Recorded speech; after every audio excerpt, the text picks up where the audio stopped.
Je suis présentement dans ce jardin, dans ce beau jardin où il y a plein de moustiques. Donc je ne serai pas long parce que les moustiques là me dévorent, hein, ça me pique partout. Mais je vais profiter de cette vidéo aujourd'hui pour parler de la situation actuelle concernant les géniteurs, concernant les poussins, concernant la ponte. Et je vais aussi parler de la coccidiose qu'on a eu la semaine surpassée. C'était quand là encore, on a eu un cas de coccidiose là qui a quand même dérangé les poussins. On a eu pas mal de pertes concernant cette maladie-là.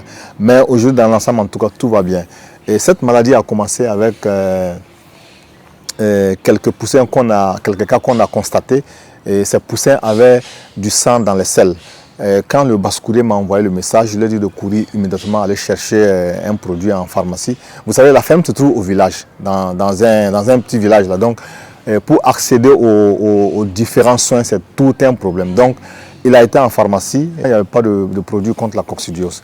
Et il était déjà, je crois qu'il était déjà 17h ou 18h comme ça, on ne pouvait pas faire autre chose.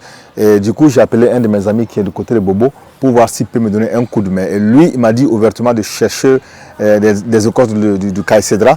Les 2 premiers jours, il y a eu un grand changement. Les 2 jours suivants, il y a eu vraiment un changement parce qu'on a constaté qu'il n'y avait plus du sang dans les selles de poussins. On avait déjà fait la commande du produit en question, du produit chimique qui était en cours de route. Mais on n'a pas annulé la commande parce que bon, il fallait quand même prendre ça. Et on a complété le traitement avec ça. Donc franchement, aujourd'hui, tout va bien. Aujourd'hui, bon, je peux dire qu'on a pu stopper la coccidiose dans un premier temps par les soins naturels, par les écorces du caïcédra. Parce que quand on a commencé le traitement, 3 jours, 4 jours après, il y avait une amélioration vraiment nette. Mes poules en moyenne pondent entre 55 et 60 par jour. Voilà, donc ça veut dire que si tu prends les 55-60 par jour, tu vois combien on a par semaine. Voilà, donc en moyenne. Souvent il y a des baisses et il y a des hausses aussi. Donc on prend en moyenne 50 à 55 par jour. En saison pluvieuse, la ponte a tendance de baisser parce que compte tenu d'un manque de soleil, donc la ponte chute énormément en saison pluvieuse. Mais pendant la saison sèche, en fait, quand il fait chaud, donc la ponte grimpe en ce moment. Donc présentement, on a une baisse de ponte en saison pluvieuse. Et bien vrai que bon, moi je n'ai pas remarqué comme ça en tant que tel parce que en moyenne, j'avais calculé 50 par jour, compte tenu aussi du nombre de coques, compte tenu du nombre de poules que j'ai. Donc, si j'ai 60 par jour, je crois que c'est plus que la moyenne. Je crois que ce n'est pas du tout mal. Moi, je ne vends pas des œufs pour la consommation. C'est quand j'ai commencé, quand les poules sont entrées en ponte, on avait des œufs, mais là, c'était prématuré. C'est en ce moment qu'on vendait les œufs. Mais présentement, on ne vend plus les œufs pour la consommation parce que c'est une perte. C'est vendre les œufs pour vendre. Et moi, je ne fais plus ça. Maintenant, les œufs sont destinés à l'incubation. Tout ce qu'on ramasse sont destinés à l'incubation. Chaque semaine, nous avions 230 à 228 poussins. Sur 264 œufs qu'on met dans la machine pour l'incubation, on a 230 à 228, 225 poussins chaque semaine. Ça, c'est sûr et sûr. Si on devrait garder tous les poussins, aujourd'hui, je crois qu'on allait atteindre les 3000 à 4000 poussins comme ça. Voilà, donc, mais malgré la vente, on a quand même pas mal de poussins dans la ferme. Voilà. Et vous savez aussi, il y a une question de place, bien vrai que la ferme elle est assez vaste, mais si on doit tout garder, on ne pourra pas les élever tous parce que c'est énormément d'argent pour nourrir tous ces poussins-là. Comme on vient de commencer, on va aller doucement.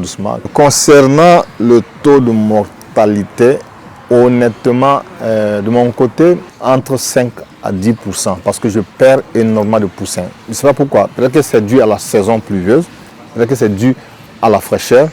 Et maintenant, je comprends pourquoi beaucoup ne veulent pas prendre les poussins pendant la saison pluvieuse parce que c'est difficile de démarrer. C'est très difficile. Et à l'heure actuelle où je te parle, aujourd'hui, par exemple, on a eu 9 pertes. Hier, on a eu une perte. Mais avant-hier, je crois qu'on a eu 9 aussi, mais c'est 10 là. Donc chaque jour, on a des pertes. C'est dû à la fraîcheur. Surtout au niveau des poussins. Parce que la nuit, les poussins quand ils ont froid, ils ont tendance à se réunir, à se regrouper. Donc tous ceux qui sont faibles là, physiquement vont crever. Donc vous savez, nous, on a commencé d'abord par le Galdus. Le Galdus, c'est un concentré qu'on donne aux poussins à la naissance. Mais on a constaté que après la consommation du GALDIS, ils ont du mal à manger ce qu'on leur donne là-bas parce que là, en ce moment, c'est du maïs concassé avec un peu de concentré. Vous voyez, donc, ils ont du mal à le consommer. Donc, présentement, on a décidé d'arrêter de donner le GALDIS. Le premier jour, on donne le maïs concassé et du concentré aussi. La même chose qu'on leur donne quand ils arrivent à la ferme. Voilà. Ils déversent tout à terre. Donc, on a décidé de ne même pas donner encore à manger parce qu'ils ont tout déversé ce qu'on leur a donné. Je dis aux techniciens de ne pas donner à manger aujourd'hui pendant toute la journée.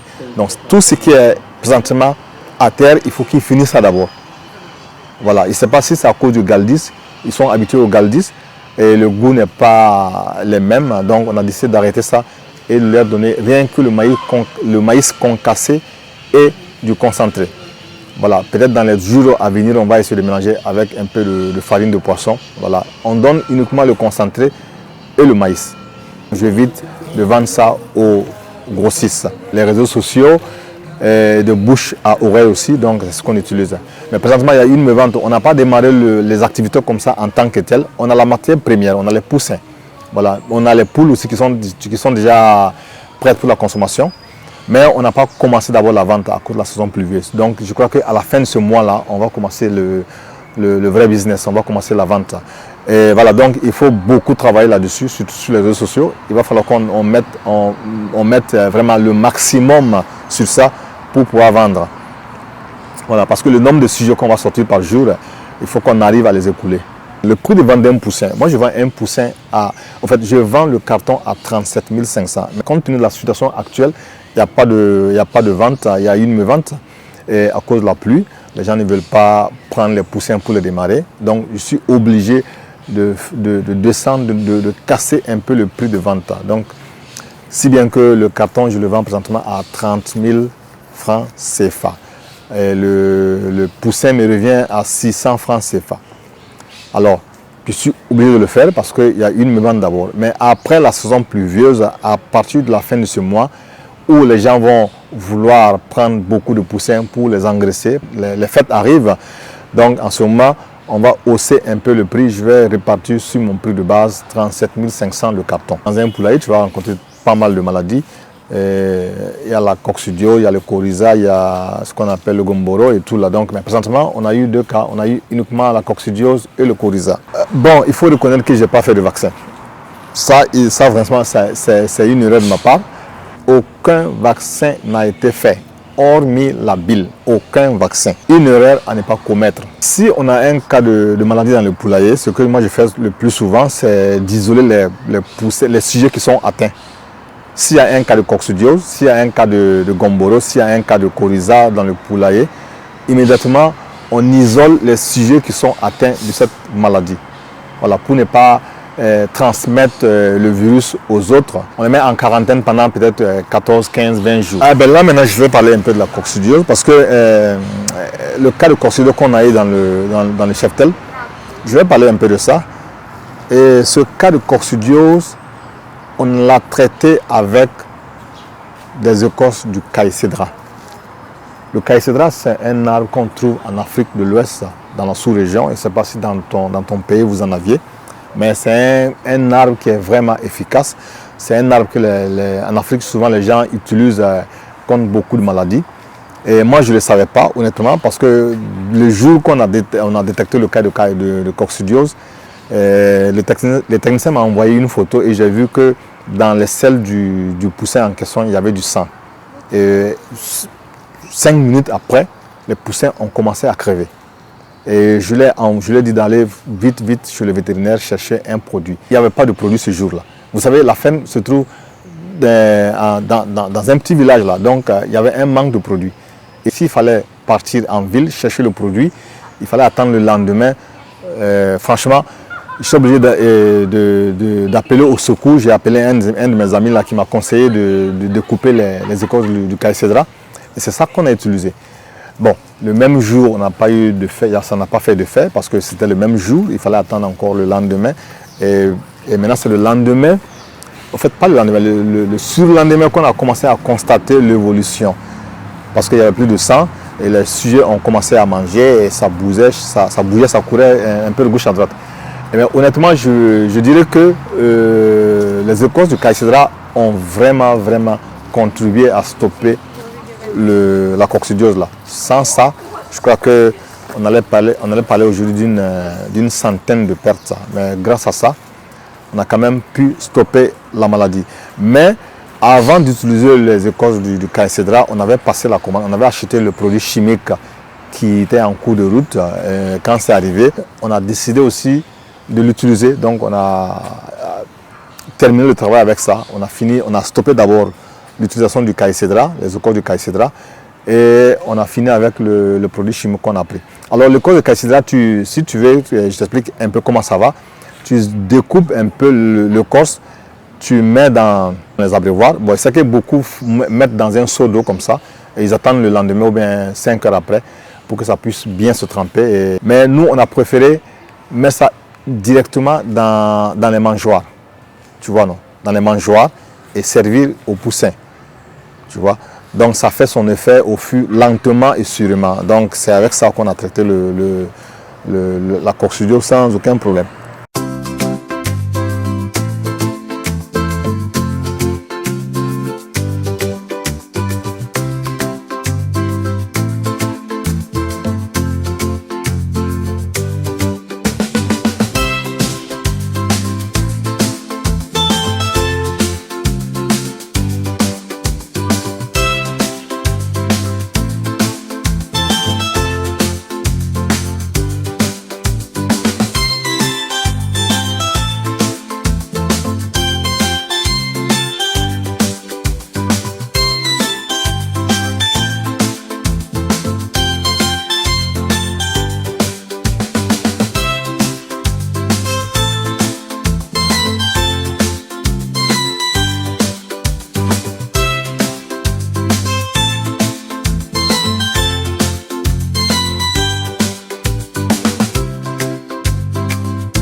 Cette vidéo prend fin.